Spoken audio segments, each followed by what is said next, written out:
आज सातारा जिल्हा परिषदेच्या विषय समित्यांच्या सभापतींच्या निवडणुकीचा कार्यक्रम निर्धारित होता। या संदर्भात जो आमची निवडणूक पूर्व युती आहे, राष्ट्रवादी काँग्रेस पक्ष, शिवसेना, शेतकरी संघटना आणि अपक्ष काँग्रेस पुरस्कृत व राष्ट्रवादी पुरस्कृत, या सर्व सन्मान्य सदस्यांची आम्ही कालही मतं जाणून घेतली आणि सकाळी मी आल्यानंतर मान्य आबानी आणि आम्ही दोघं, शशिकांत शिंदे साहेबांनी, आम्ही सगळ्यांनीच आमच्या सर्व सन्मान्य सदस्यांचं मत या निवडणुकी संदर्भातलं जाणून घेतलं।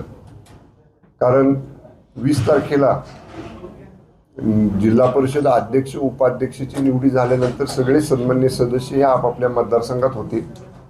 आम्हाला एकत्रपणे कुणाशीच बोलता आलं नव्हतं आणि म्हणून सदस्यांनी तीव्र भावना 20 तारखेला घडलेल्या प्रकाराबद्दलच्या आमच्या सदस्यांच्या आमच्या युतीच्या बैठकीमध्ये या ठिकाणी व्यक्त केल्या आणि सर्व सदस्यांचं मत आलं की अशी बळाचा वापर करून, सत्तेचा गैरवापर करून, हुकुमशाही पद्धतीनं जी 20 तारखेची अध्यक्ष उपाध्यक्षाची निवडणूक झाली आणि ती महाराष्ट्रभर नाही देशभर गाजली, देशपातळीवरच्या सुद्धा माध्यमांनी याची दखल घेतली आणि तीव्र भावना त्या दिवशी प्रशासन जे वागलं त्या संदर्भातल्या पूर्ण राज्यामध्ये उमटल्या आणि अशा वातावरणात आम्हाला त्या राष्ट्रवादी काँग्रेसच्या भाजपच्या बरोबर आम्हाला निवडणूक लढवायची नाही।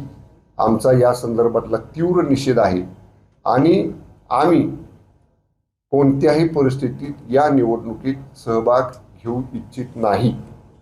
आणि मग शेवटी आबांनी, मी, संजूबाबांनी, नितीन काकांनी, शशिकांत शिंदे साहेबांनी, आम्ही सगळ्यांनी सदस्यांच्या भावनांचा सारासार विचार करून त्यांच्या विचारांशी आम्ही सहमती दर्शवली आणि मान्य सदस्यांनी सांगितल्याप्रमाणे या निवडणुकीवर राष्ट्रवादी काँग्रेस, शिवसेना, शेतकरी संघटना आणि अपक्ष या सगळ्यांनी मिळून या निवडणुकीवरती आज बहिष्कार टाकलेला आहे। या पार्श्वभूमीवर आपण पाहिलं असेल की काळ्या फिती लावून जिल्हा परिषदेत आमचे सर्व सदस्य गेले। सभागृहामध्ये त्यांनी तीव्र शब्दात 20 तारखेच्या घटनेचा आणि एकूणच सगळ्या बाबींचा या ठिकाणी जाहीर निषेध केला। एवढंच नाही तर यशवंतराव चव्हाण साहेब, लोकनेते बाळासाहेब देसाई साहेब, किसरनी राभा या सर्व दिग्गज, मान्य लक्ष्मण तात्या, हेमंत रामराजे, ह्या सगळ्या दिग्गजांच्या विचारांचा असणारा हा जिल्हा, यशवंत विचारांचा असणारा हा जिल्हा, या जिल्ह्यात पहिल्यांदा जिल्हा परिषद किंबहुना लोकल बोर्ड आणि त्यानंतर जिल्हा परिषद स्थापन झाल्यापासून जिल्हा परिषदेचे सदस्य काळ्या फिती लावून पायऱ्यांवर बसले, हा प्रसंग सातारा जिल्ह्याने पहिल्यांदा पाहिला। त्यामुळं या संदर्भातल्या भावना या आमच्या युतीच्या, आमची जी युती आहे पीपल अलायन्स, त्यांच्या तीव्र आहेत आणि म्हणून आज आम्ही आमच्या सदस्यांनी या निवडणुकीवरती बहिष्कार टाकला।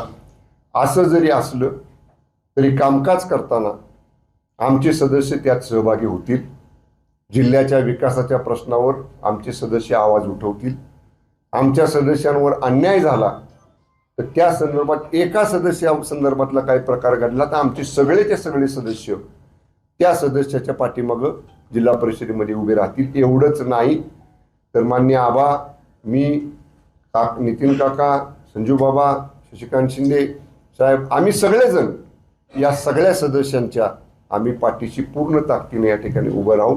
आम्ही या व्यासपीठावर बसलेले सगळेजण हा जो प्रकार 20 तारखेचा घडला त्याच्यात वेगवेगळ्या वेळी आम्ही आमच्या भावना व्यक्त केलेल्या आहेत। आजही आमच्या त्या भावना तीव्र आहेत।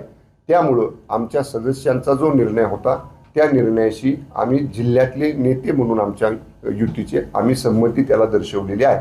आपले काही प्रश्न असतील तर एक आबा बोलतील, 1 मिनिट तुम्ही बोला। सदस्य त्यांची फोडाफोडी काय त्यांची थांबलेली दिसत नाही। भाजपकडून अजून विराज शिंदे यांच्या पत्नीचे ऋतुजा शिंदे त्यांना फोडण्यात आलं, त्यांना आता सभापतीपद देण्यात आलं, ही राष्ट्रवादीची गळती ही भाजपनं सुरू केलेली दिसतीये, याकडे तुम्ही कसं बघताय? नाही, कसं आहे, आपण बघितलं की ज्याचा उल्लेख पालकमंत्र्यांनी केला, आज आम्ही बहिष्कार का टाकला?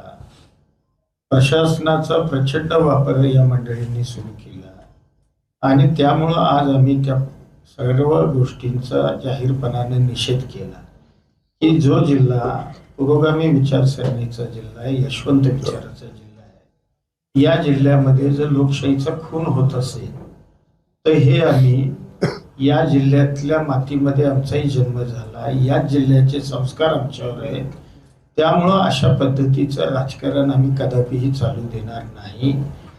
त्यांनी फोडाफोडीचं राजकारण केलंय, कशा पद्धतीनं त्यांचं राजकारण चाललंय, प्रचंड पैशाचा प्रशासनाचा बळाचा वापर करून प्रशासकीय त्यांनी या पद्धतीनं हा प्रयोग सुरू केलेला आहे, त्यामुळे त्याचा आज आम्ही जाहीरपणाने निषेध केलेला आहे. राज्यात तुम्ही मित्रपक्ष आहात, तिघही एकत्र युती आहे, तुमची माहिती आहे, असं असताना जिल्हा लेवलला अशा पद्धतीनं बीजेपी खाली उतरून तुमचे पक्ष फोडतंय किंवा तुमचे सदस्य फोडतंय, हे काय म्हणजे हे गंभीर आहे? तुम्ही पण सत्तेतच आहात ना, तुम्ही सत्तेत आहात, देसाई साहेब सत्तेत आहात. कसं आहे, या जिल्ह्यापुरतंच मी बोलले, मुळामध्ये जिल्हा परिषदेच्या निवडणुका ज्या वेळेला जाहीर झाल्या त्यावेळेला या जिल्ह्यातल्या भारतीय जनता पार्टीनं आम्ही स्वबळावर इलेक्शन लढणार असं त्यांनी जाहीर केलं. सन्माननीय पालकमंत्री महोदयांनी त्यावेळेला तिन्ही पक्षाच्या युतीच्या अनुषंगानं बैठका बोलवल्या होत्या. दुर्दैवानं ती मंडळी त्या बैठकीला उपस्थित राहिली नाही आणि मग प्रीपोल अलायन्स आमचं आणि शिवसेनेचं झालं आणि ते अलायन्स आज शेवटच्या क्षणापर्यंत टिकवणं ही आमच्या दोघांची नैतिक जबाबदारी होती. ती जबाबदारी आम्ही या जिल्ह्यामध्ये पार पाडण्याचा प्रामाणिक प्रयत्न केला. ते त्यांच्या पद्धतीनं लढले, आम्ही आमच्या पद्धतीनं लढलो, याच्यापेक्षा काही नाही. आपण दोन सदस्य राष्ट्रवादीचे आज सभापती अर्ज भरलाय, एक कुणाचे नक्की तुमचे आहेत का भाजपचे? आता जर त्यांच्या बाजूने अर्ज भरला असेल तर त्यांच्याच सदस्यांना कारवाई काय होणार? कारवाई आम्ही सगळी करणार आहे. म्हणजे जे शिस्तभंग पक्ष शिस्तभंग केलाय त्याची कारवाई आम्ही करणार आहे. जे 20 तारखेला जी घटना, जी बेकायदेशीर अध्यक्ष उपाध्यक्ष त्या पदावर बसले, या संदर्भामध्ये सुद्धा आम्ही कोर्टामध्ये जाऊन सन्मान्य कोर्टाला आम्ही या संदर्भात न्याय मागणार. आता कामेश कांबळे आज गैरहजर दिसले, ते नेमके पुण्यात आहेत? आता ते गैरहजरच होते, त्या संदर्भामध्ये सगळेच संदिग्ध आहोत. आलं का लक्षात? बघूया काय पुढं. काही ते फॉर हॉटेलला पण होते. सदस्य जे होते काँग्रेस राष्ट्रवादीचे आणि शिवसेनेचे, त्यांनी सांगितलं की आम्हाला अर्ज भरायला जाऊ दिलं नाही, आज त्या प्रक्रियेपासून आम्हाला रोखलं. नाही असं नाही, अध्यक्ष ते अध्यक्ष अच्छा नाही, मी सांगतो. विषय असा आहे की अध्यक्ष उपाध्यक्ष निवडीला तुम्ही मोबाईल अलाव करता सभागृहामध्ये. काही लोकांना, विशिष्ट लोकांना तुम्ही सभागृहामध्ये मोबाईल अलाव केले आणि आज सभापती निवडीला तुम्ही मोबाईल आमच्या सदस्यांना नेण्यापासून त्या ठिकाणी रोखलं. त्यामुळे आमच्या सदस्यांनी तिथं निषेध केला, घोषणा दिल्या. आलं का लक्षात? त्यामुळं जे प्रशासनाचा जो या जिल्ह्यामध्ये दुजाभाव चाललेला आहे, याकरता या संदर्भामध्ये आमचे सदस्य घोषणा देत होते, सभागृहात गेले, तिथं निषेध नोंदवला आणि आम्ही अर्ज न भरता तिथून निघून आलो. कारण मुळामध्ये 12च्या नंतर आमचे सदस्य सभागृहात जाऊ शकले, 12:10 आलं का लक्षात? त्यामुळं या सगळ्या घटनेचा निषेध आमच्या सभासदांनी तिथंच केला. साहेब, आम्हा सदस्यांचं म्हणणं असं आहे की आम्हाला फॉर्म भरायचे होते पण आम्हाला पोचू दिलं नाही तिथपर्यंत. प्रशासनानं खाली आमचा अर्धा पाऊण तास घेतला, तिथनं पुढे वर आले, त्यामुळे आम्हाला पोचू दिलं असं सभासदांचं. हो, बरोबर आहे. मुळामध्ये त्यांना तिथं विहित वेळेत पोचूच द्यायचं नव्हतं. आलं का लक्षात? 12:10 जर आमचे सभासद सभागृहात जात असतील आणि 12 वाजता जर अर्ज भरण्याची शेवटची मुदत असेल तर त्याचं उत्तर तुम्ही नाही बरं का. आपल्या प्रश्नाचं उत्तर आहे, आम्ही बहिष्कार टाकायचा निर्णय इथं घेतला, सगळे सदस्य होते. त्यांनी तुम्हाला हे सांगितलं आमच्या सदस्यांनी की आम्हाला जायला तिने आतमध्ये डिले केला, उशीर केला, जाणीवपूर्वक 3 ठिकाणी तपासलं. आमच्या सन्मान्य सदस्यांचं तुम्हाला सांगण्यापाठीमागचा उद्देश तोच होता की आम्हाला त्यांना कुठेतरी वाटत होतं की हे लोक अर्ज भरतील आणि म्हणून त्यांना डिले करायसाठी त्यांना 4 वेळा त्यांच्या तपासण्या केल्या.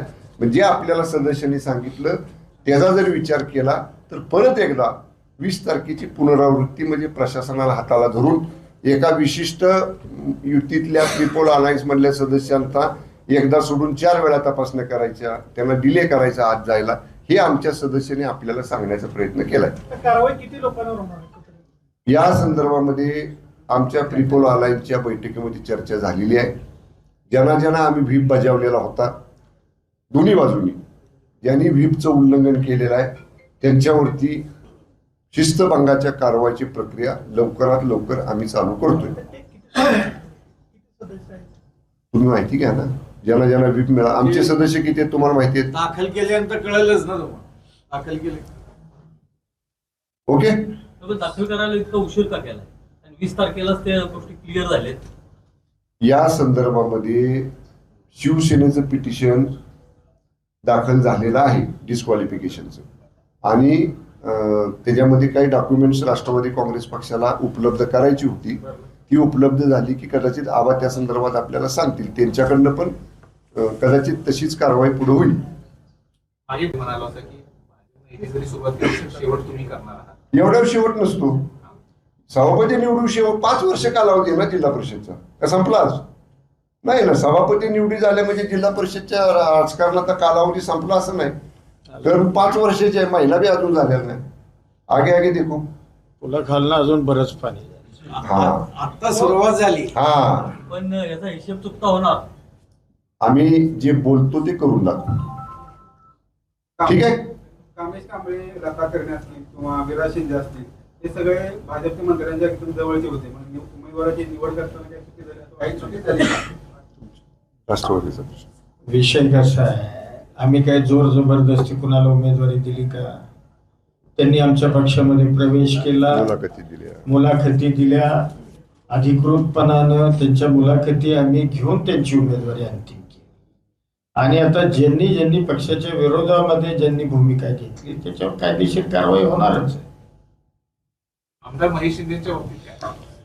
या संदर्भामध्ये 20 आणि 21 तारखेला जिल्हा परिषद 20 तारखेला जिल्हा परिषद अध्यक्ष उपाध्यक्ष निवडीच्या वेळी आमदार महेश शिंदे साहेबांच्या नेतृत्वाखाली ज्या 2 सन्मान्य सदस्यांना आपण AB फॉर्म दिलेले होते त्याचा विस्तृत अहवाल पक्षाच्या मध्यवर्ती कार्यालयामध्ये विशेषतः मान्य मुख्य नेते मान्य उपमुख्यमंत्री शिंदे साहेबांच्याकडं माझा गोपनीय अहवाल मी सादर केलेला आहे. आता या संदर्भातला निर्णय मध्यवर्ती समिती, आमची शिस्तपालन समिती जी आहे पक्षाची, त्या मध्यवर्ती शिस्तपालन समितीची बैठक होईल. त्या अहवालावरती चर्चा होईल आणि नियमाप्रमाणे ज्या त्याला स्टेप्स आहेत त्यानुसार पक्षाच्या शिस्तपालन समितीमधनं या बाबतीतला निर्णय घेतला जाईल. संपवायचं नाही ना प्रश्न कोणाची? शक्तीपीठ जे आपल्या जिल्ह्यातून जात आहे, आता पालकमंत्री म्हणून तुम्हाला काय वाटतंय, तिथल्या लोकांची संमती आहे नाही आहे? मुळात शक्तीपीठ आपल्या जिल्ह्यातनं जातोय हे वर्तमानपत्रात वाचल्यावर पालकमंत्र्यांना कळालं, आलं का लक्षात? त्यामुळं आता ज्या विभागाचा शक्तीपीठ आहे त्या विभागाकडनं त्या विभागाला जर वाटलं पालकमंत्र्याला अपडेट करावं तर ते मला करतील, नाही जिल्हा नियोजनच्या समितीमध्ये सन्मान्य आमदार त्याच्यावरती प्रश्न उपस्थित करतील, DPDCच्या बैठकीत त्याच्यावर चर्चा होईल. त्या संदर्भात तुमच्याकडे निगेटिव्हली शेतकरी आलेत का, कोण गावकरी आलेत? शेतकऱ्याला पण माहित नाही, पालकमंत्र्यांना माहित नाही. माहिती आहे की पालकमंत्र्याला ह्यातलं काय माहित नाही. त्यामुळे ज्याला माहित नाही त्याच्याकडे जाऊन काय उपयोग? शेतकरी पण माझ्याकडे येणारच नाही, त्यांना माहिती नाही, ह्याला काय सांगितलेलंच नाही. आवाजासाठी एक प्रश्न आहे. माझा उलट म्हणजे तुमचे प्रश्न संपले असतील तर आवाजासाठी एक प्रश्न आहे. परिषदेला आता असं होऊ शकतं किंवा काय? विषय कसा आहे, ठीक आहे, राजकारणामध्ये जे पराजय, ठीक आहे, आज आमचे सदस्य फोडले, ती वेळ त्यांच्यावरही येणार आहे, आलं का लक्षात? शेवट कसं होईल? आणि एक समजून घ्या, आम्ही काही काल राजकारणात आलेलो नाही. आलं लक्षात? हे अनिल राव माझ्या कुटुंबामध्ये 50-60 वर्ष जिल्ह्याचं राजकारण आहे. त्यामुळं याचं उत्तर आम्ही 100% दिल्याशिवाय राहणार नाही. संदीप तुम्ही पक्षाचे एकटे पडला असं दिसते. तुमच्या बाजूला राष्ट्रवादी उभी राहिली नाही. कोण म्हणतं? सभागृहामध्ये कोण म्हणतं? सभागृहामध्ये दिसतंय चित्र जिल्ह्यात. नाही. सभागृहामध्ये ज्यावेळेला चर्चा सुरू झाली या विषयाची त्यावेळेला पालकमंत्र्यांच्या पाठीमागं शिवसेना उभी राहिली, तुमच्या पाठीमागं तुमचा पक्ष उभा तुम्हाला राहिला. सभागृहातलं माहिती आहे. वरच्या परिषदेमध्ये काय बघितलं तुम्ही? परिषदेमध्ये या चर्चेची सुरुवात ही शिवसेना आणि राष्ट्रवादीच्या आमदारांनीच केली, पालकमंत्री आम्ही दोघांनीच केली. आणि त्याच्यानंतर आम्ही दोघं बोललो आणि मग त्याला रुलिंग दिलं गेलं. बरोबर एनसीपीचे आमदार बोलले ना परिषदेमध्ये. बोलले. त्यामुळे तुम्ही जे म्हणताय ते पूर्ण चुकीचं. बघा आमचे या खोडकेंचं पहिलं नाव काय? निषेध नोंदवला नाही. शिवसेनेने नोंदवला रस्त्यावर. अरे एक मिनिट, कराडला जे आंदोलन झालं ते आंदोलन सर्वपक्षीय झालं. आमचे पदाधिकारी सेनेबरोबर होते. आम्ही दोन्ही पक्ष काँग्रेस आम्ही एकत्रित आंदोलन केलं. कराडला अनिल देसाई असतील किंवा तुमचे सदस्य संदीप मांडवे हे दोघं पोट तिडकीने 20 तारखेपासून भांडतात ह्या विषयासाठी. पण राष्ट्रवादीचा कुठलाही कार्यकर्ता यासाठी रस्त्यावर उतरला आम्हाला पाहायला मिळालं नाही. ऐका माझं, कराडलाच फक्त आंदोलन झालं. कराडच्या आंदोलनामध्ये आमचे कराडचे एनसीपीचे कार्यकर्ते त्या आंदोलनामध्ये सहभागी होते. विषय नंबर 2, संदीप मांडवे आणि अनिल देसाई यांच्या बाबतीत जे प्रशासनाने केलं या संदर्भामध्ये आम्ही कोर्टाची लढाई, कोर्टामध्ये जाऊन कोर्टानं त्या मंडळींवर प्रशासनावर ताशेरे ओढलेले आणि या दोघांचा आम्ही जामीन मंजूर करून घेतला. एनसीबीची आम्ही सगळी मंडळी, सेनाही आमच्या सोबत होती. त्यामुळं तुम्ही काहीतरी चुकीच्या पद्धतीचं काहीतरी तुम्हाला समज झालेला आहे, असं काही नाही. राष्ट्र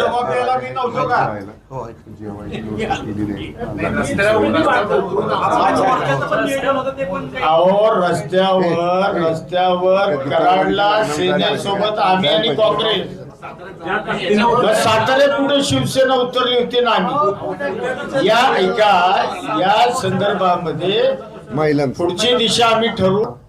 राष्ट्रवादी काँग्रेस आणि सेने बाबतीत सभागृहामध्ये ज्यावेळी ह्या परिषद सभागृहात आणि विधानसभा सभागृहात झाली, पूर्ण चर्चेच्या वेळी आम्ही दोघंही, वरची चर्चा संपली परिषदेतली, वर रुलिंग दिलं गेलं आणि मग आम्ही खालच्या सभागृहामध्ये आलो. मी दोघंही पूर्ण त्या दिवस एकत्र बरोबर होतो. राष्ट्रवादी काँग्रेस पक्षाचे इद्रिस नायकोडी, राष्ट्रवादी काँग्रेस पक्षाचे संजय खोडके, आणखीन राष्ट्रवादी काँग्रेसचे आपले काळे विक्रम काळे, हे जेवढे सदस्य आहेत ते सगळे विधान परिषदेमध्ये बोलले. हे ऑन रेकॉर्ड आहे. सभेमध्ये सुद्धा ज्यावेळी या संदर्भातली चर्चा झाली, सन्मान्य सगळ्या बाजू, दोन्ही बाजू म्हणजे आमच्या बाजूच्या दोन्ही इथले सदस्य उठले. राष्ट्रवादी काँग्रेसचे मंत्री सुद्धा जागेवरून उठले. अनेक मंत्री होते आमच्या लाईनला बसलेले, मंत्र्यांनी सुद्धा उठून अध्यक्षांचं लक्ष वेधण्याचा प्रयत्न केला. पण कृपा करून या बाबतीत शिवसेना एकटी पडली का राष्ट्रवादी काँग्रेस एकटी पडली असं आमच्यात काय तुम्ही कितीही प्रश्न विचारले तरी होणार नाही. पण असं झालेलं नाही, त्याचे आम्ही दोघंही साक्षीदार आहोत. पालकमंत्री साहेब, गणेश नाईकांनी विक्रम पाटलांच्या बाजूनी वरिष्ठ जे सदस्य आहेत त्यांचे ते उभे राहिले नाहीत. नाही उभं राहिले. नाही. बघा उत्तर दिलं ना तुम्हाला. त्या दिवशी म्हणजे नेमकं परिषद सभागृहामधलं दैनंदिन कामकाज विशेष बैठकीतलं सोडून सुरू झाल्यानंतर भुजबळ साहेबांच्या विभागाचे प्रश्न, मुश्रीफ साहेबांच्या विभागाचे प्रश्न, हे यांचे प्रश्न हे परिषदेमध्ये होते. त्यामुळे हे 2 सिनियर मंत्री त्याच परिषदेत होते आणि खालच्या सभागृहामध्ये तोपर्यंत चर्चा संपत आली होती. त्यामुळं आमदार जे मंत्री होते ते मंत्री उभे राहिलेले. तुम्ही आतलं सीसीटीव्ही फुटेज बघा. जिल्हा परिषदेसारखं विधानसभेतलं सीसीटीव्ही फुटेज वायर तुटत नाही, कुरतडलं जात नाही, रोजच्या रोज किंवा गायब पण केलं जात नाही. त्यामुळं मी सांगतो, मी पालकमंत्री म्हणून जबाबदारीने सांगतो, पक्षाचं म्हणाल तर शिवसेना पक्षाचा उपनेता म्हणून सांगतो, दोन्ही बाजूचे सदस्य दोन्ही सभागृहामध्ये या मुद्द्यावर प्रखरपणानं आपले मुद्दे मांडलेले आहेत. पक्षाच्या वरिष्ठांशी माझ्या पक्षाच्या मी बोललेलो आहे. तसंच देसाई पण बोललो. साहेब हो. त्यांच्या वरिष्ठांशी. हो. त्यामुळे ह्या सगळ्या घटना आम्ही आमच्या वरिष्ठांबरोबर चर्चा केलेल्या आहेत. Okay, thank you.